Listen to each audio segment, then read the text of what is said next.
Hello everyone, my name is Azatru, how are you? And welcome to another Star Wars Battlefront 2 mod showcase video, and it is the top 5 mods of the week, episode 108, and I've got 5 really cool mods to share with you this week, plus a couple of honourable mentions. But before I get into showing you the mods for this week, I just wanted to discuss a couple of things. So firstly, I hope you are enjoying the updated graphics I've made for this series, so the top 5 countdown numbers and the intro, things like that. Let me know down in the comments if you think it is an improvement. Now let's take a look at the results of the votes you participated in last week. So, the Ralph McQuarrie Darth Vader mod took first place with 35%, just edging out Cad Bane by 2%. I was shocked to see Cad Bane in second place, but there we go. Clone Wars Grievous took 18%, Original Trilogy Yoda took 9%, followed by Ben Kenobi Mythos at 2%, and there were a total of 4,000 of you who voted. Now let's move on to this week's mods, and the first honourable mention is one that was an April Fool's joke, but it doesn't really work very well, but it's still cool that I wanted to show you. So this is from Savager, and Jabba the Hutt replaced pretty much all of the heroes in the game, and lots of the clone troopers as well. And it looks very funny to see Jabba the Hutt multiple times over in instant action, just roaming around the map as clone troopers and as heroes. It makes no sense. It's just a random mod that was made for April Fools using the Battlefront 2015 asset. The next honourable mention is the 2K movie accurate Vader Return of the Jedi version from Beng701. So this includes a custom model replacing Darth Vader's default appearance that is entirely retextured from the ground up using high quality PBR materials. There are 3 different PBR materials: leather, inner cloth and cape. There is also reworked emission shaders for his life support system and his belt.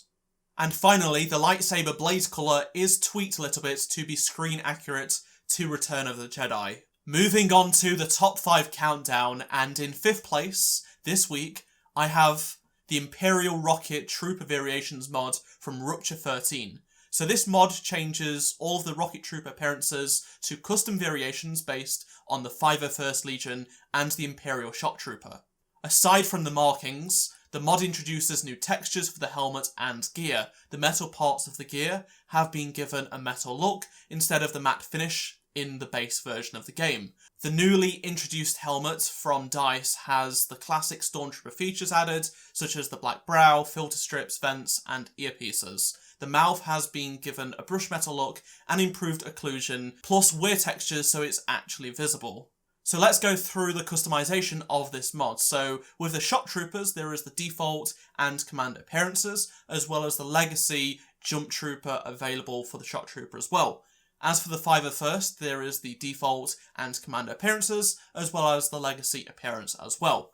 There are add-on files which include a male voice, if you do want to do that, and there is also no legacy appearance if you just want to completely remove that. There is also the Jetpack Revert, which basically doesn't include any of the appearances. There is also portrait images for every single one of the included skins, so it looks very awesome whether it be the Commander, Legacy or Default for both the Shock Trooper and the 501st. In 4th place this week, I have the Barrett M82A1 from Eric M1999. So, as you may know, I love the NT242. It's by far the best weapon in any Battlefront game. It's just so damn good. But it's actually stylized a little bit after the Barrett 50 cal as a real-life weapon. It's a tank buster, it's high caliber, and it's so deadly. So it made sense to replace it with this legendary in-real-life weapon. So it's really cool. It uses the Insurgency Sandstorm model and sounds.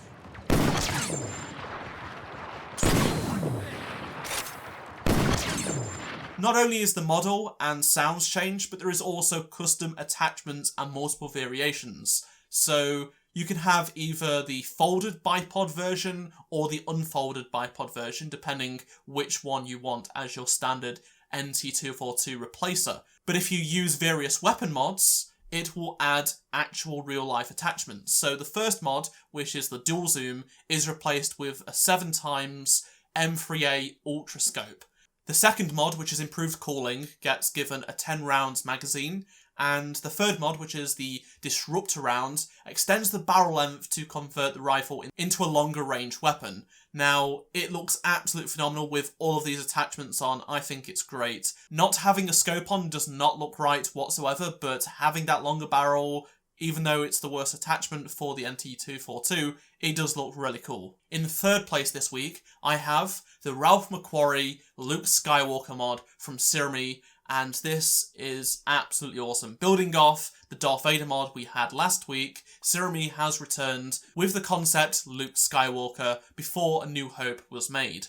As you can see, it completely changes Luke's look. Not only are his clothes completely different, there is also some tweaks to his hair. He also has a mask, and it just looks very awesome. The meshes are very well done. I really like the detail that's gone into this.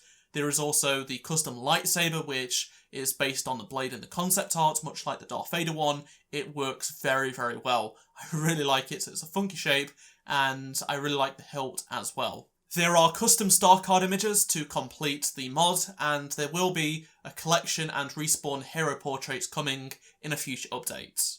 And the runner-up for this top 5 Mods of the Week episode is the Battlefront 2 lighting rework from Johnny LP.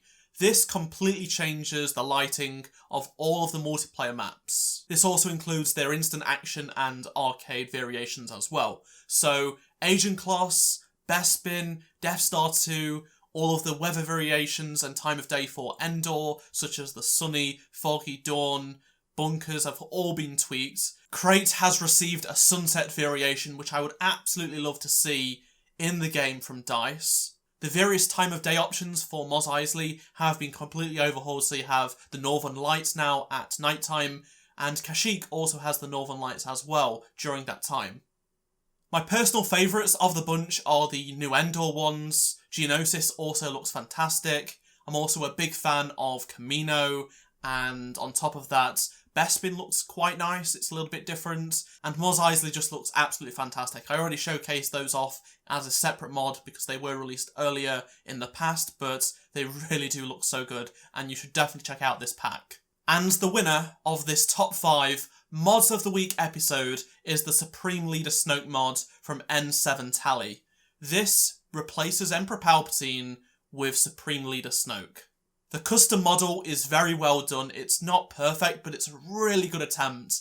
And a lot of us have been wanting a Snoke mod for quite some time, and I'm so glad to finally have it in Battlefront 2 because it's really well done, especially the materials on the clothes. I think that is superb.